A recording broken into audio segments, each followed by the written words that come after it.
Bom, o outro problema que eu queria resolver é essa estrutura aqui.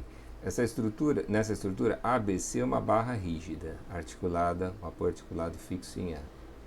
E ela é sustentada por esses dois tirantes, 1 e 2. Quando eu digo tirante, é uma barra de treliça, né? Uma barra articulada nas duas extremidades e sem carregamento transversal entre esses pontos. Nesses casos, nós já vimos, essas barras só podem ter força normal e para essas barras é dada a rigidez EA. Bom, a solicitação nesse problema é uma variação de temperatura só nessa barra que eu chamei de 2, um aquecimento nessa barra 2. E é por isso que é dado o coeficiente de dilatação térmica alfa do material. Bem, como que nós vamos identificar a hiperestaticidade desse problema? Eu vou fazer o equilíbrio, mas eu vou fazer o equilíbrio já levando em consideração aquelas coisas que eu comentei no exemplo anterior. Nas barras 1 e 2 só tem força normal, não faz sentido ficar montando equilíbrio considerando as reações de apoio nesses pontos. Tá? Então o que eu vou fazer? Eu vou só isolar essa barra ABC e substituir as forças normais 1 e 2 que atuam em B e C. O resultado vai ser alguma coisa assim. Aqui vai ter aqui a força normal NB e aqui a força normal NC. Bom, e agora? Qual é o sentido dessas forças? Né? Primeiro devia estar na vertical, está torto. Mas voltando ao problema anterior, vamos tentar entender fisicamente o que está acontecendo aqui. A barra 2 ela é aquecida. Isso significa que ela quer aumentar de comprimento.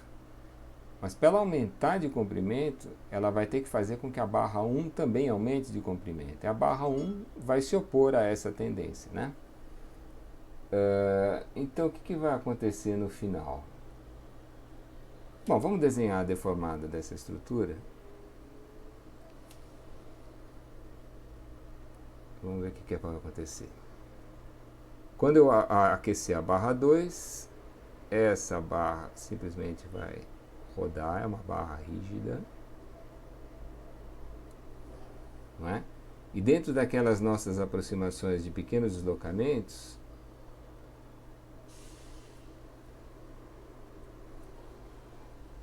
esse ponto aqui da barra ABC, ele vai executar um arco e a gente pode confundir com a tangente, né? O ponto B vem parar nessa posição B'. O ponto C, idem. O ponto C da barra ABC executa um arco que nós vamos confundir com a tangente. E vem parar nessa posição C'. Tá? Acho que ninguém pensaria diferente disso. Bom, então vejam, as duas barras aumentam de comprimento. As duas barras aumentando de comprimento, a primeira inclinação nossa é dizer que são forças normais de tração, né? Mas vejam, não dá para as duas forças normais serem de tração. Se essa força normal for de tração para cima e essa força normal também de tração para cima, só um minutinho.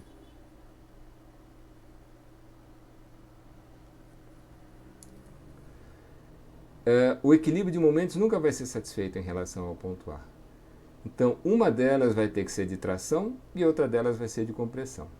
Existem problemas em que a gente não consegue dizer quem é quem, mas nesse caso eu acho que dá. Vamos pensar um pouco aqui. A barra 2, se estivesse solta no espaço, teria um certo ΔL. Bom, o resto da estrutura impede que a barra 2 se deforme tanto quanto gostaria. Ele vai se opor a essa tendência de alongamento na barra 2, não é? Então é razoável imaginar que a barra 2 não se alongue tanto quanto ela gostaria. Isso significa que, além de submetida à variação de temperatura, ao aquecimento, ela é submetida a uma força de compressão, né? Então, do lado de cá, o correto seria assim.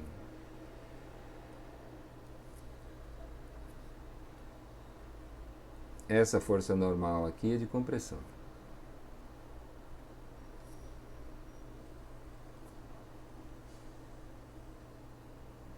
Esse é o NC, né? Seria melhor chamar de N1, N2, mas tudo bem, vai NB, NC.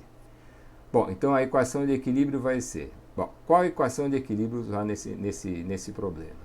Vejam que em A, por ser um apoio articulado fixo, podem aparecer duas reações, né? Uma vertical e uma horizontal.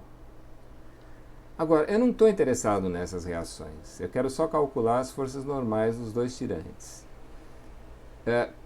Qual é a equação de equilíbrio natural, nesse caso, se eu não quiser calcular essas reações, se eu não quiser que elas apareçam na equação de equilíbrio? É o equilíbrio de momentos em relação ao ponto A, tá certo? Então, se eu fizer a soma de momentos em relação ao ponto A igual a zero, o que vai dar? Vai dar NB vezes L menos NC vezes 2L igual a zero. Né? Então, por equilíbrio, NB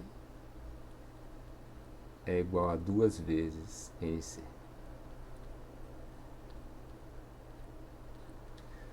Bom, existem outras condições de equilíbrio, mas como eu já disse, qualquer outra equação de equilíbrio que vocês criarem vai introduzir uma incógnita que vocês não querem calcular. Por exemplo, se vocês fizerem soma de forças horizontais igual a zero, vocês vão descobrir que isso aqui é igual a zero. Grande coisa, né? E se vocês fizerem soma de forças verticais igual a zero, vocês vão descobrir uma relação entre essa reação e essas duas. Mas essa equação adicional cria uma incógnita adicional, que é essa reação, e eu não estou interessado nessa incógnita. Então, em termos de equilíbrio, a única coisa útil que eu posso dizer é isso, que NB tem que ser 2 vezes NC. Tá? O que está faltando para resolver esse problema, já que eu tenho uma equação e duas incógnitas, é uma relação de compatibilidade. Eu preciso descobrir uma relação entre os ΔLs dessas duas barras, que eu posso escrever depois como uma relação entre essas duas forças normais. Tá? A relação entre os ΔLs já apareceu aqui. Ó. É só olhar nessa figura. Esse segmento aqui é o ΔL da barra 1. Né? Esse segmento aqui é o ΔL da barra 1. E esse segmento aqui é o ΔL da barra 2. E é só uma questão de semelhança de triângulos, o ΔL2 vai ser 2 vezes o ΔL1. Né? Então a condição de compatibilidade vai ser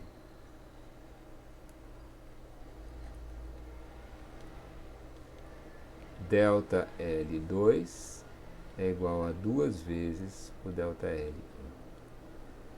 Bom, agora é que são elas. Como é que eu escrevo o ΔL2 e o ΔL1? O ΔL1 é fácil, essa barra só está submetida à força normal. O ΔL1 é a força normal vezes o L dividido por EA. Mas e essa outra barra?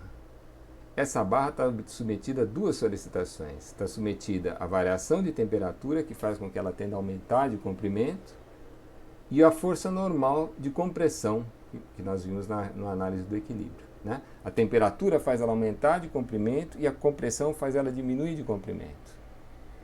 Como eu imaginei nessa figura, como é mais razoável, né? Aliás, 100% razoável, que essa barra vai aumentar de comprimento, é porque a variação de temperatura está prevalecendo sobre a normal de compressão. Então, na hora de escrever o ΔL da barra 2, eu tenho que escrever assim, ó, é a variação de temperatura, alfa, vezes L, vezes ΔT, menos o ΔL por compressão, essa força normal de compressão aqui, é NC vezes o comprimento L da barra dividido por EA. Né?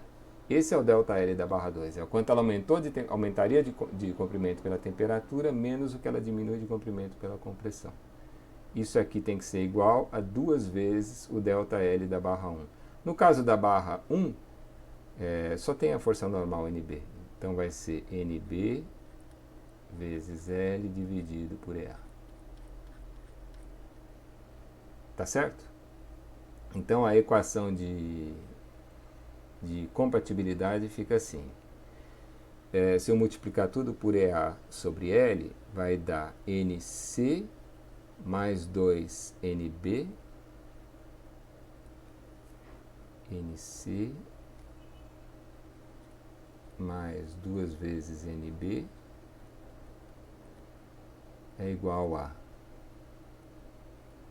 NC mais 2 vezes NB é EA sobre L vezes alfa L delta T, ou seja, EA alfa delta T.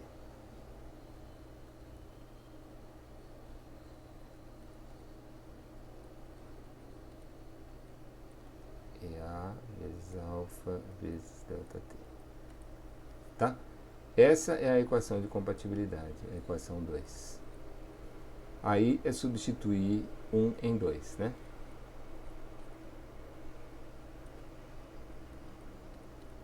Substituindo 1 em 2, a equação 1 era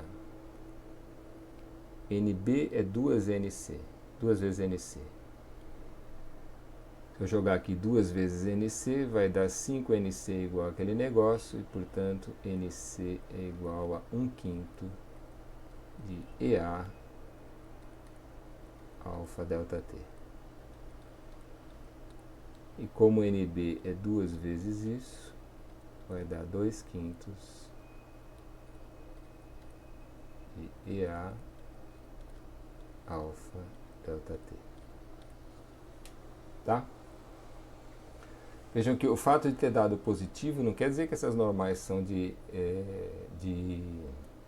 tração. Quer dizer que eu acertei o sentido delas quando eu fiz essa hipótese. Então o NB vai ser de fato de tração e o NC vai ser de compressão. Tá certo?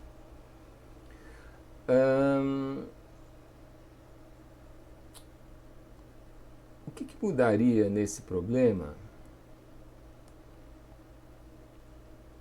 se eu aplicasse o ΔT agora nas duas barras? Vamos botar mais um ΔT aqui, ou indicar assim. E se o ΔT fosse assim nas duas barras? O que mudaria? Bom, é claro que se eu aquecer as duas barras, as duas tendem a aumentar de comprimento. Então a geometria final vai ser exatamente essa, né? Vai ser alguma coisa desse tipo. De modo que o ΔL da barra 2 vai ser 2 vezes o ΔL da barra 1. Eu sei também que não dá para as duas estarem tracionadas e também não dá para as duas estarem comprimidas. Uma delas vai estar tracionada e a outra vai estar comprimida. Né? Então, mas qual delas vai estar tracionada e qual vai estar comprimida? Vejam que agora nas duas barras a gente tem a variação de temperatura e a força normal. E as duas aumentam de comprimento. Como é que a gente faz num caso como esse?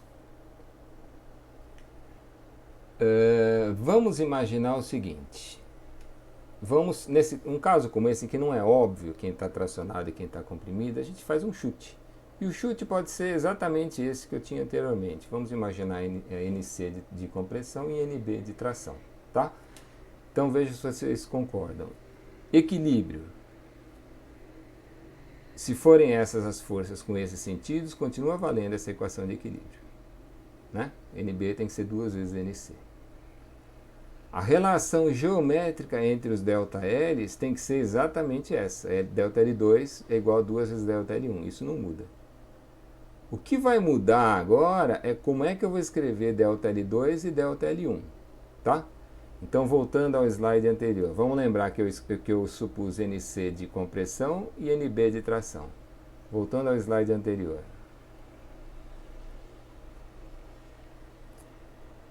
O ΔL2, bom, essa barra tem uma temperatura que faz ela aumentar de comprimento e a compressão que tende a fazer ela diminuir de comprimento. Né? Então, o ΔL da barra 2 vai continuar sendo isso aqui. Essa parcela aqui está correta. E o que eu vou escrever no lugar do ΔL da barra 1? Bom, no lugar do ΔL da barra 1, eu tenho agora a temperatura que tende a fazer ela aumentar de comprimento e a força normal de tração que tende a fazer ela aumentar de comprimento mais ainda. Ou seja, o ΔL da barra 1 é a soma dos dois efeitos. Tá certo isso? Ops, cadê? Aqui. Então, no ΔL da barra 1, eu vou dizer que é NB vezes L dividido por EA, mais alfa vezes L vezes ΔT. Tá? E aí, o que mudaria no resultado, hein? Bom, eu não vou ficar escrevendo em cima do outro aqui, eu vou estragar tudo. Já escrevi no lugar errado. Mas enfim, vocês entenderam o espírito da coisa, né? A partir daqui vocês têm uma outra relação entre NB e NC. Junto com a equação de equilíbrio, vocês resolvem o problema. Tá bom?